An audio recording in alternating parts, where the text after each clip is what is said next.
And we are now live. Good afternoon, everyone. My name is Maureen Wilson. Pleased to be the acting chair of the Governance Review Subcommittee. Today is July the 14th, year 2021. We are still awaiting quorum to be filled. And under the procedural bylaw, we have 30 minutes to wait for that fulfillment to be achieved. So if you're tuned in and viewing and just see us waiting around, that's what we're waiting for. And we must wait for a period of 30 minutes. And if it's not achieved within that period of time, then the meeting will be recessed. So just hang on tight. Thank you.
And Madam Chair, that is quorum now with Councillor Ferguson joining us.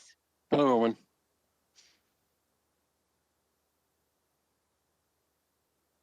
Hey, Lloyd, how are you? Can we councillor? Sorry. I'm perfect. No, Lloyd's fine. Good afternoon. I would like to call the meeting to order. Members of the public are advised that our meetings are webcast live by the City of Hamilton and temporarily archived on the city's website. As well, a reminder that all electronic devices are to be switched to a non-audible function during the committee meeting. Members are reminded of the 5-minute time limit, which will be adhered to during this meeting. Members can submit another request to speak if they require more time to ask questions or make comments. Please note that quorum is now present and that Councillor Whitehead is absent, along with Councillor Pearson. Clerk McCrae, are there any changes to today's agenda? Madam Chair, there are no changes to the agenda. However, for item 10.1 FCS 21073, Stacey Appleby's name was incorrectly listed as one of the authors of the report, and this has now been corrected. Thank you for that notation. It is moved by Councillor Clark and seconded by Councillor Vanderbeek to approve the agenda as presented. Any discussion on the agenda? Councillor Clark? Yeah, I just want to indicate that Councilor Pearson is on city business today, so that's why she's not here today. I hope the minutes reflect that.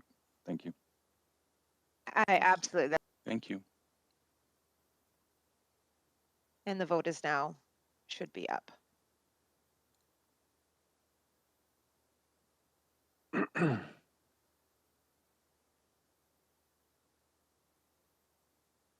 And that carries 4-0. Thank you. Members of committee, any declarations of interest today? Seeing none. May I have a mover and a seconder to approve the minutes of June 25th of this year, moved by Councillor Ferguson and seconded by Councillor Vanderbeek. Any discussion? Seeing none. An electronic vote, please.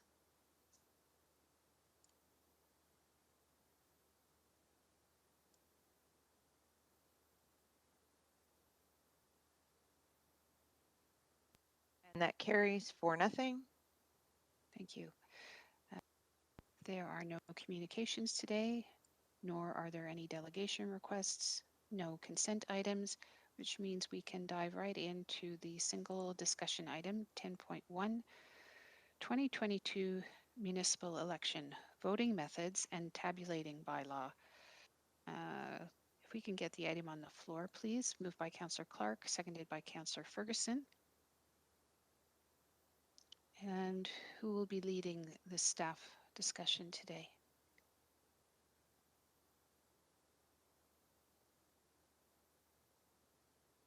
Through the chair, Andrea Holland, City Clerk. I'll be here to answer any of your questions along with Anya Ledbetter, who is the Manager of Elections Print and Mail. Thank you. Would you be able to offer a quick overview for those who are viewing who may not have read the report of what the report is about, please? Certainly. So before every election, City Council is required to pass a bylaw outlining the methods of which people will be allowed to participate as far as voting goes for the municipal election. One thing that we take on as a city clerk, I'd like to do analysis of the voting methods that are currently been used in past and anything as well as what sort of might be happening across all municipalities in the province of Ontario. Through this analysis, we are recommending in-person to continue, as well as we're recommending special vote by mail voting. And this is all attached in the bylaw that's attached in one of the appendices. When we researched vote by mail across the Ontario municipalities and also reviewed several publications, Anya and I both came to the agreement that when we look at upper levels of government and their use of mail-in, both at the federal level and the provincial level, we put everything into our risk register that is also attached in one of the appendices where we did our analysis on any risk and how we might mitigate any risk by using both in-person and vote by mail. And we concluded that we think these are both excellent choices for the electorate for the municipal election for 2022. And we are recommending these two methods to vote for the next election. And we're certainly here to answer any questions that you may have within the report. Thank you very much for that great overview. I have a question from the floor. Councillor Ferguson, please. Yeah, thank you, Madam Chairman. Angela, something I couldn't find in the report is When do the mail-in ballots have to be received by your office? Is it have to be postmarked the day of the election? Do they have to be in by the close of the polls, or do they have to be in a day or two ahead? I couldn't find that in the report. Clerk Holland? Through the chair, we'll be developing our timeline for all of that. A lot of that has to do with how long will be working with Canada Post to figure out what the most agreeable timelines are going to be. There are other municipalities who've done this in the past, and we'll certainly use them as sort of a template, but the ballots will have to be delivered to us prior to the election day. Okay, so if you look at the presidential election in the U.S., Philadelphia, as long as they're postmarked before the close of polls, and of course that was somewhat controversial because they had to wait a week before the election results could be. So you're saying that they will have to be into the clerk's hands before the close of polls ends, so there'll be no delay in election results.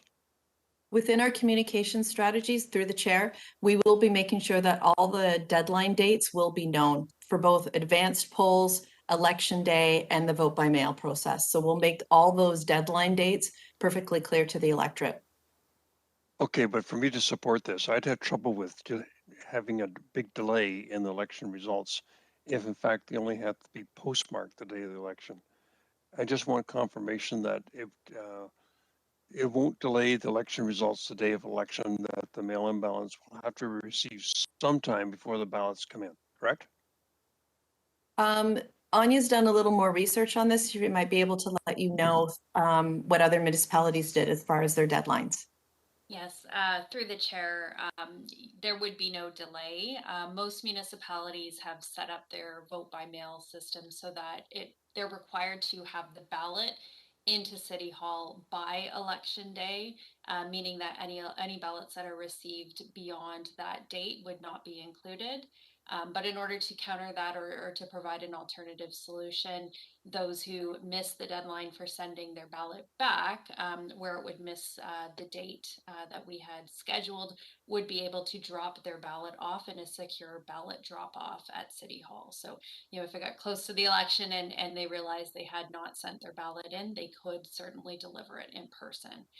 But we're not interested in a system that would extend the counting of votes. We want to make sure that the election results are available on election day. Okay, if I can, Manager, I just have a quick second question. $125,000 is the cost of doing this, which is a fair chunk of money. And I suspect the reasons that you may want to do this is because people are confined to their homes and have difficulty getting out to vote. I know in every election I've run for, I was involved, and I had volunteers that would drive and pick people up, and we was in the brochures, and they do a robocall election day and say, if you need a ride to the polls, give us a call. Is that the principal reason why you're doing this, just spending the $125,000, is to allow people who are shut in to be able to get out and vote? Clerk Holland? Through the chair, it's our intention that anybody who wishes to participate in the municipal election who is eligible has limited barriers that would have them not be able to vote. I'm always very appreciative, and every clerk is of people who are able to drive people who are unable to get there by themselves. I absolutely appreciate the fact that people are able to pick other voters up and take them to polls. However, through our consultation with some of the advisory committees and from what we've read and seen throughout the community, there's still that small portion of the eligible electorate who can't participate for whatever reason, whether it's physical or other. And we want to make sure that everybody who's eligible can vote. So that's why we're looking at the mail by. And one thing I do want to add as well, that the 125,000, that is an estimate based on what other municipalities have done, and it's usually roughly around 10% of eligible voters who actually vote. So it's the 10% of the 38% who typically vote. That's where we got the 125. So we're only going to use that if the full 10% actually register to use vote by mail. By also having this within our bylaw, it allows me the flexibility that should there become any sort of potential problem during the public health concern that we're going through right now with the pandemic, this will allow us to shift because I have to have a bylaw in place by May of 2022, according to the legislation. So giving me this permission also gives me the flexibility to shift if we need to, should something happen during the pandemic where we would really want to start focusing more on the mail voting. Thank Okay, you. my Councillor last Ferguson, question. you're at your time. So if you Okay, would put like me to back go on, move please. Okay, thank you. Are there any further questions on the report? Councillor Vanderbeek? And sorry, through the chair, Councillor Clark had his name on the list Oh. first. Beg your pardon. Councillor Clark, if you don't mind, Councillor Vanderbeek, I apologize. Thank you very much. In all of the work that the staff have done, can they indicate if other municipalities have found an increase in voter turnout after they implemented a mail-in ballot? Did we look into that at all, Madam Clerk? Clerk Holland? Through the chair, I'll have Anya answer that question. She looked at the stats more than I did. Yeah. Thank you. Through the chair, there does not appear to be a significant increase in voter turnout when you're offering alternative methods. It really just provides greater accessibility for the electorate. So the research that we indicated there does not seem to be a significant connection between alternative methods and increased voter turnout. And then similarly, municipalities have also not necessarily indicated that there has been an increase, but they have, received a lot of response with regard to it being, more accessible, and people felt that they were able to vote, whereas it was significantly or even mildly challenging for them in past elections. Thank you, that's very helpful. And with regards to pre-registration, I understand that in order to get the mail-in ballot, you need to register for it, or that's the proposal anyways. I'm assuming that pre-registration assists us mitigate any potential risk of fraud. Is that a fair assessment? Through the chair, yes, that's the purpose of the registration. We're ensuring that it's people who are on the voters list are registering themselves. Good. Those are all my questions. Thank you. Thank you. Councillor Vanderbeek.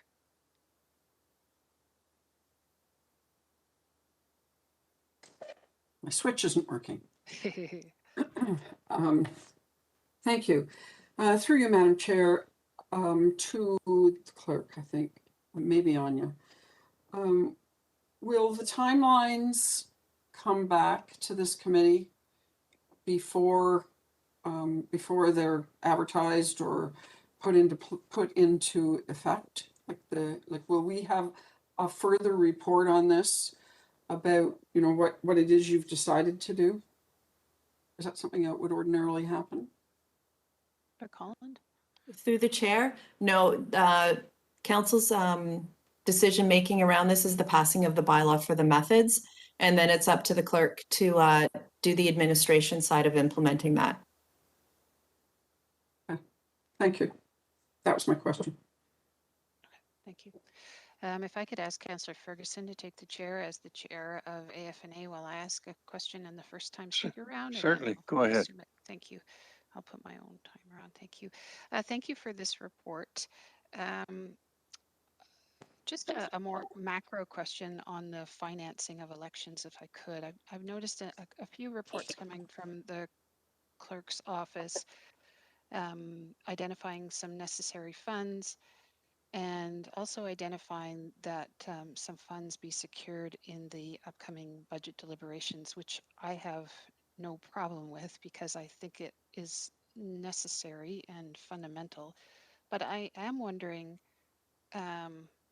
what had gone on in the past in terms of, was there not a predictable funding envelope, or was that envelope perhaps not as great as it needs to be? in order to support this fundamental activity. Can you just, or am I just misunderstanding the reports that we've been seeing through you, Chair? Madam Clerk? Through the chair. So the way the funding model works for the election is within the clerk's annual operating budget. We budget, I believe it was around $450,000 to $475,000 a year. We budget annually.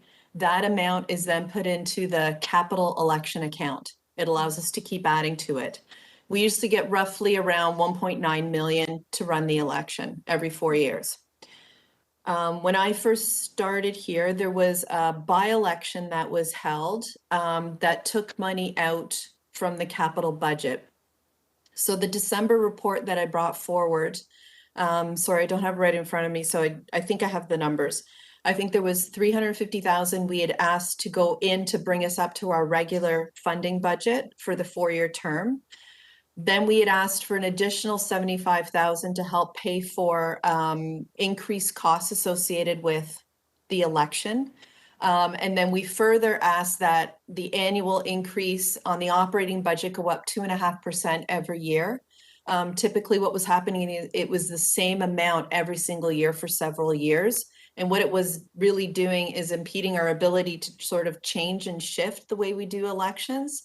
One thing we're trying to do in this election is use technology more where we're able to.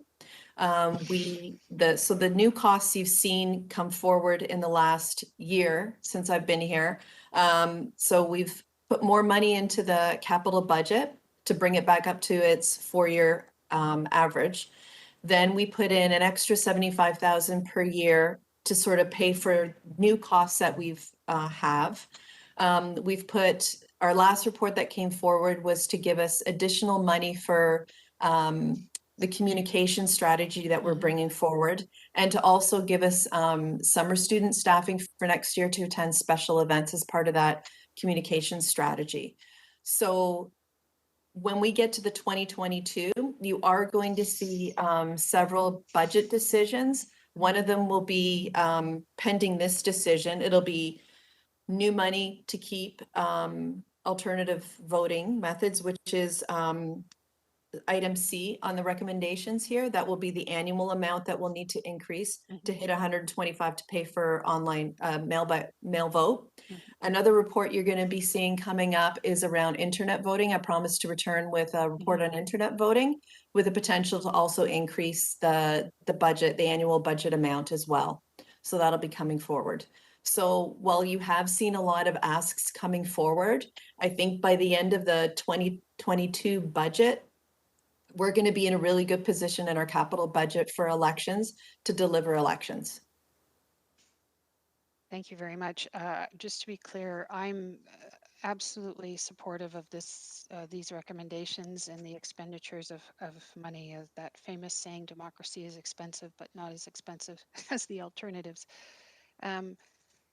I just want, I do have actually a number of questions on this report. Some of them are not central to the report. I'm just looking for some assurance. For example, in the body of the report, you do identify some activities that are fundamental to the principle of ensuring access, facilitating access, and I am looking for some assurance from you that those will continue.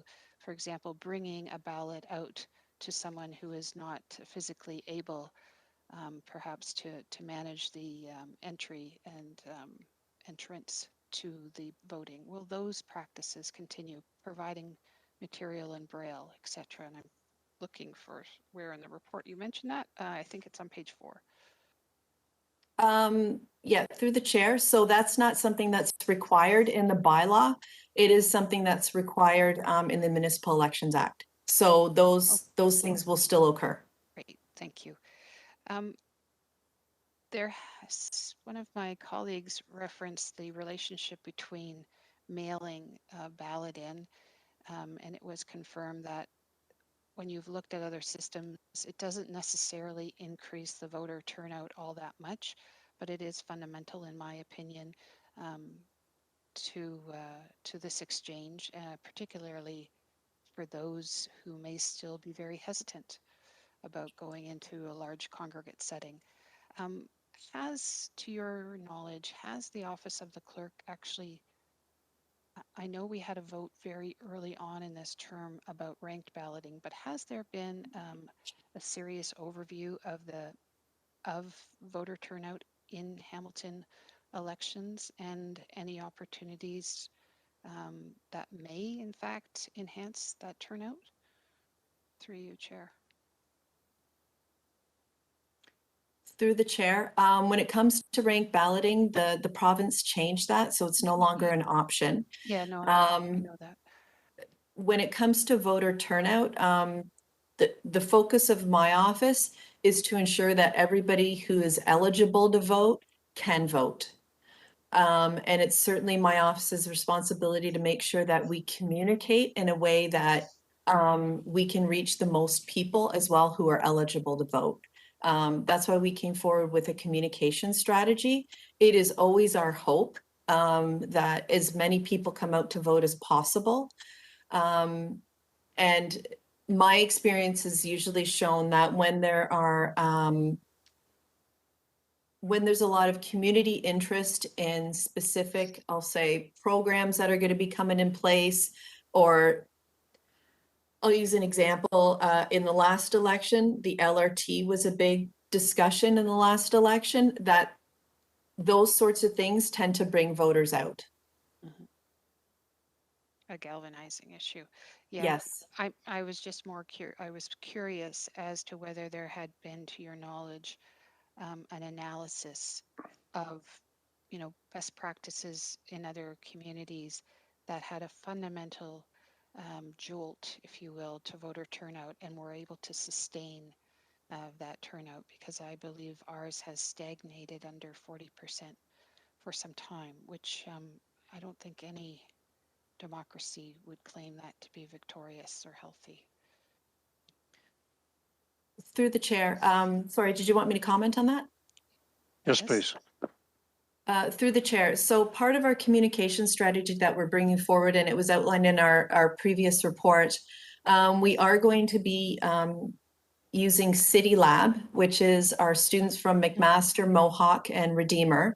And they're going to be doing some analysis for our election team. And Anya and I will definitely take that comment away and look at it. One of the things that we want to focus on is definitely the voter turnout, but for us, it's really in what communities are people turning out to vote and in what numbers. And if we can do some analysis that is also in parallel with the census data, maybe we can look at, is it a demography issue? Is it a socioeconomic issue? Is it a geography issue? So we want to be able to look at all that information to really target our communications for next summer.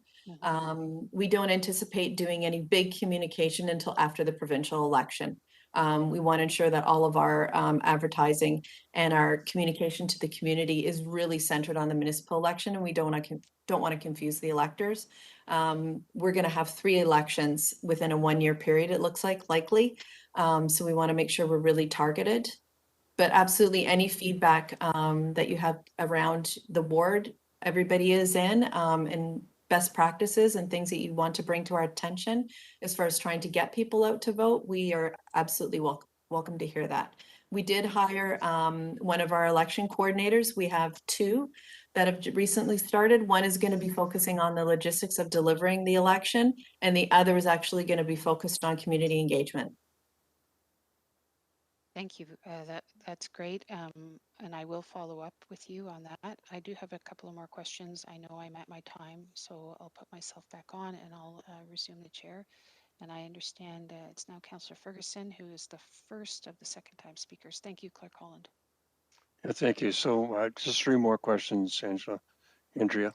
On the fraud side that Councillor Clark spoke about, and so I'm just trying to understand the logistics. If someone wants to request a mail-in ballot, they would call the clerk's office, and then you would somehow have to prove that they're first on the voters list, and secondly, that they're the ones that actually will execute the ballot. How do you do that? How do you get proof on who's receiving a ballot? Through the chair, I'll have Anya comment on that. She's worked with some of the other municipalities who've delivered that service. Thank you. Great, thank you through the chair. Yeah, so with the proving identity and authenticating the identity, so an individual would contact the clerk's office. They would request their voting information or a voting ballot. They would provide their information to us. We would of course check the voters list to ensure that they were on that voters list. Some municipalities additionally include like a second level authentication, so they have to provide some additional information in order for us to verify it. If they're not on the voters list, they would then have to get themselves on the voters list, and we would not release a ballot until that time. And then additionally, when the ballot is sent out to the voter, upon their return, they have to sign a declaration that's included within that ballot in order for the ballot to be cast and counted. And that is a further validation of their identity. Thank you. Okay, so just by, if all you look for is the voters on the voters list, and if they are, they get the ballot, but they have to sign a declaration that they are eligible, and it's they themselves that are, in fact, executing that ballot. And then that's all that's required. There's no need to send a fax with a driver's license or a health card or any other kind of evidence like that. Anya or Clerk Is Holland? that correct? Through the chair, the examples that I have seen in other municipalities do not require a faxed or mailed in proof of identification. Okay. And we've already turned down or passed on internet voting for 2022. Is that not correct, Madam Clerk? Through the chair, that is correct. The December report that I brought forward last year, I outlined that we don't have enough funding to deliver that. However, Anya and I will be bringing a report forward early this fall to talk about funding structures should council wish to go down that route for 2026. Okay. And one of the problems I've experienced in my last four election is a horribly outdated voters list. I mean, my kids are on the voters list and they've lived with me for years. And you see people who are on the voters list that are deceased. And I've understood in the past, we relied entirely on impact, telling us who lives at every specific address. And so it's terribly outdated. Are we going to be doing anything to try to fix that in 2022? Clerk Holland on MPAC's job. So through the chair. So MPAC does work with Elections Ontario. Elections Ontario will have a pretty up-to-date list, and MPAC works with Elections Ontario on their data after the provincial election is cleans up their list. So they do try to get the most up-to-date list possible. There are forms available for anybody who has people who are no longer residents at their home. There are forms available for them to get them removed. Lots of parents have their kids' names who are still there that they need to fill out a form to get it removed. When it comes to information on perhaps someone who has a deceased spouse or a deceased partner whose name is still on the property, that property owner does need to go to MPAC to get that name removed. We don't have the ability to remove somebody's name who's deceased on the list. There's a form that needs to be filled out. A death certificate needs to be presented to MPAC in order to get that name removed. Okay, so we've always felt the reason we have such a low turnout is because there's too many people on the voters list that aren't eligible to vote. They're either moved away, deceased, or not living at a certain address anymore. So it because they're on the list and they don't vote, it shows a very low voter turnout. Why can't we take the federal and provincial elections always numerate? Is that the right word? I can't recall. Visit each home in order to confirm that who lives there and whether or not they're eligible to vote. We can't piggyback on their numeration because there's, as you say, there's going to be 3 elections next year. And so there's going to be lots of visitation done by the other two levels of government, because the impact list is always horribly, horribly behind. And Impact committed that to us when they came and visited us when we questioned it, which once again is a principal reason why we have such a low percentage turnout, is because they're not supposed to be on the voters list. So can we not piggyback on the voters list from the provincial and federal governments? Thank you, Councillor. That's your 5. Okay, Clerk Holland. Yeah, through the chair. So for the 2026 election, we will be using Elections Ontario's list. However, MPAC will still be involved because MPAC is, they keep track of business addresses as well, because if somebody, of course, owns property, but doesn't necessarily reside in a municipality, they can still vote there. MPAC keeps track of that. As well, MPAC also keeps track of the school support. So for the 2026 election, we are looking forward to seeing what the list looks like, but it will always have MPAC's influence on the list to get those other aspects that the Ontario list doesn't have. Thank Right. you, Clerk. Thank you. Councillor Vanderbeek. Thank you, Madam Chair.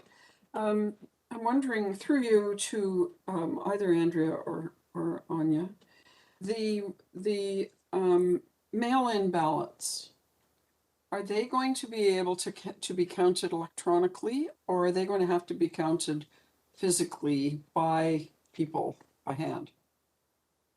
Who would like to take that one? Clerk Holland. Through the chair, they will be counted through a tabulator.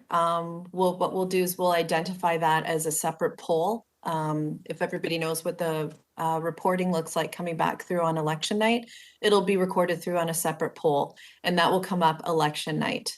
One of the other things we're going to be doing when it comes to the mail-in vote is we will be setting up an auditors group who will look at ballots that come through and aren't read properly through the tabulator. We'll have to have a third-party group that we set up who will validate, who will review that ballot and decide on what the voter's intent was. Okay, thank you. I appreciate that. Are there any other second-time speakers? Seeing none, I just have one last question, if I could ask Councillor Ferguson. go ahead. Thank you. In the report, Clerk Holland, you mentioned, I think you were referencing Toronto, for example, as a community that has used this in the past. There was, I think, a use of about 10%. Would you be able to offer any comment on whether there were any recorded irregularities or voter violations in that regard? Through the chair, I'll have Anya. I know she's spoken directly with them, so I'll have her answer that question. Through the chair, no, there was no indication in any of the research that I had conducted that there was increased fraud or any sort of mishap with the mail-in vote. It just wasn't something, City of Toronto or any of the municipalities that I spoke to said was a concern. Thank you for that. And just, I may have just not heard, but just looking for some clarification on the communication package. Part of that communication activity will include the opportunity and the deadlines for the mail-in. Could you just assure us on that, Clerk Holland? Through the chair, yes. All of our communication. So each eligible voter will still receive a voter card that will contain all the information they'll need regarding how the process for mail-in voting, if that's the choice that they choose, or where their advance polls will be, where they can vote on election day. Every single eligible voter on the voters list will get that package. Excellent. Thank you. Those are my questions. Give the chair back then.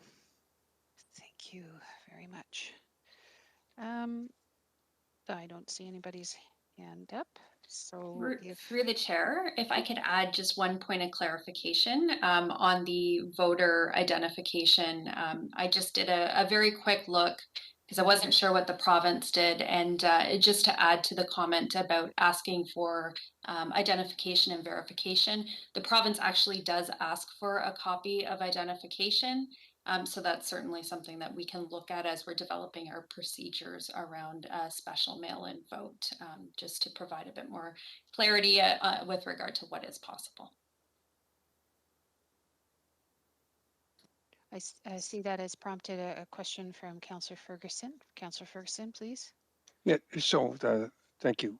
So the way they would do that, they would send a photocopy of a identification, driver's license, health card, etc., back with their ballot. Is that how that works? Through the chair, yes, it looks like in the provincial election, they need to complete the vote by mail application and then additionally provide a copy of one piece of acceptable identification, which is provided to the clerk via an email address or by mail. And if we want to do that, do you need an amendment today? No, through the chair, no, we don't need an amendment. So you'll go ahead and do that then, will you? You require this, that somebody mails back with their ballot or with their application, a copy of identification, which would also show their signature. Through the chair, we're going to be looking at all the options available to us, Councillor, and then determining what we think will be appropriate for the community. Okay, so that'll be a staff decision then, will it? Yes, it will be, through the chair. Huh. Okay, I would really feel more comfortable if we had that process that the other municipalities do, that they just send back either with a ballot or some other way, a copy of identification to show they are, just so we can't be accused of permitting any kind of voter fraud. And I think that's the answer to it. So I'm surprised you don't need an amendment to that, but you haven't committed that you would do it. So through the chair, Councillor, my only hesitation is I want to make sure that we're part of a larger elections working group with about 100 municipalities. So what we'll be doing is we'll be looking at how other municipalities are delivering it as well. And what I don't want to do is be inconsistent with what other municipalities are doing or creating other barriers for people as well. So we want to do a little further analysis on it and see how others are delivering it as well. That's why I only hesitate. okay, but you won't be reporting back to us what your decision is, so. No. I saw Councillor Clark's hand up. Are you finished with your questions, Councillor Ferguson? Yeah, it just put me into deep thought. So that's it. Thank you, Councillor Clark.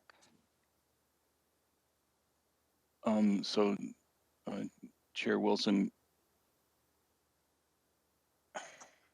we were planning or had encouraged staff to do a strategic communications plan to try to increase the enumeration, if you will, the number of voters who register before the next election. That's still happening, I'm assuming? Clerk Holland. Through the chair, yes. And when does that campaign, I'll use the term campaign loosely, but it's something that you folks have to deal with. When does that start? Through the chair, so that our communication campaign will start after the provincial election is done. Okay, which makes sense because you're not confusing the two. Yep. That makes complete sense. But I will highlight, sorry, through the chair, I will highlight our community outreach is going to start far before that. Okay. That was my second question. Thank you. And so with regards to any changes that the clerks are bringing in to make the election more accessible or to increase voter turnout, will those changes be elucidated in that communication plan to the residents so that they're aware of those changes? Clerk Holland. Through the chair, the way we are administering the election as far as when the dates are, what you need to vote, whether you need identification to vote, whether you need identification for mail-in voting, everything will be communicated to the electorate. Okay, perfect.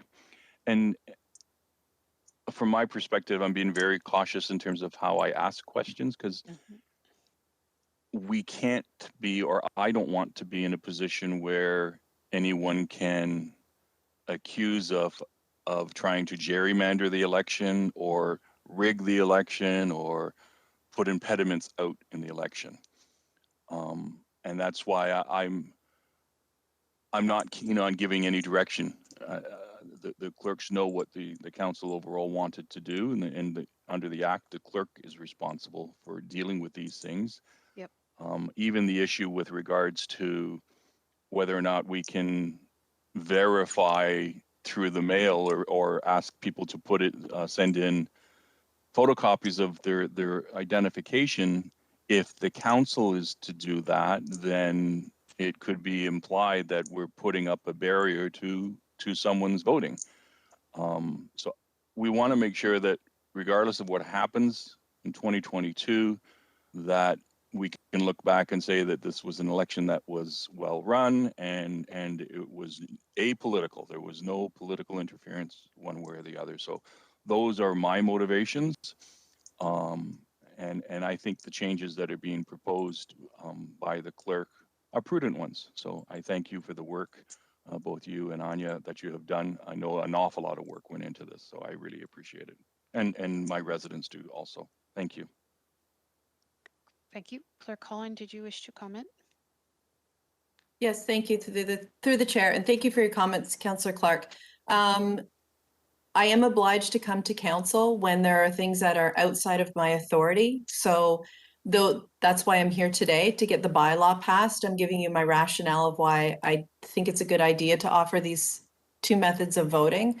When it comes to the actual administration and delivery of the election, that is my sole responsibility. And I want to make sure that I do keep council at arm's length of that as well, because it's certainly my intention to make sure that council is making decisions in the area that are their realm and their authority. And I don't want to put things in front of council that lies within my authority, and that makes things very gray. I prefer to keep things pretty clear as to where the authorities lie. It is also my absolute intention to come back after the election with a fulsome report that's going to outline our communication strategy, what we did, how much money we spent, where we spent it, our KPIs according to that, what we thought we would be able to achieve, what we ended up achieving, our lessons learned, and then definitely a full financial statement of where we spent our money and how we spent it. So I do want to make sure that the public has a good understanding. And that's really not for council's approval. It's really just to put it in the public realm so that council can receive it and the public is aware of what I did in my role as city clerk, to make sure that that's open and transparent for everybody to know how their money was spent for the election. Thank you, Clerk Holland. Councillor Clark, did you have any further comments or questions? No, I'm fine, Chair Wilson. I'm happy to move the motion if you need one. Thank you. I would like to thank Clerk Holland and Anya. I think that was a really important discussion at the end, if I may, because a lot of members of the public may not appreciate the role and responsibility of you and the necessary bounds of council to ensure the integrity of the election is kept in place. So thank you for that part of the discussion as well. So it is moved by Councillor Clark and seconded by Councillor Vanderbeek on the report and its recommendations, please.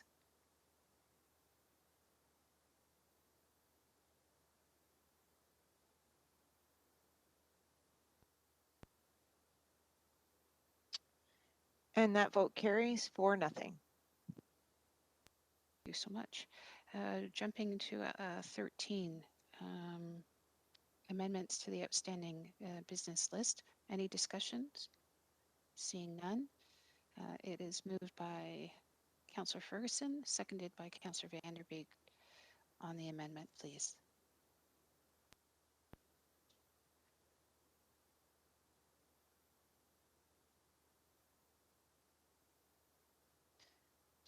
And that carries 4-0. Thank you. There are private and confidential matters today. A mover and a seconder to adjourn. Moved by Councillor Clark, seconded by Councillor Ferguson. Thank you all. Have a wonderful day and a safe week. Thank you, Clerk Elsie McRae. Thank you, everyone. Thank you. Have a great day. Thank you, and that carries for nothing Thank as you, well. Chris. Thank you. Have a good day, everyone.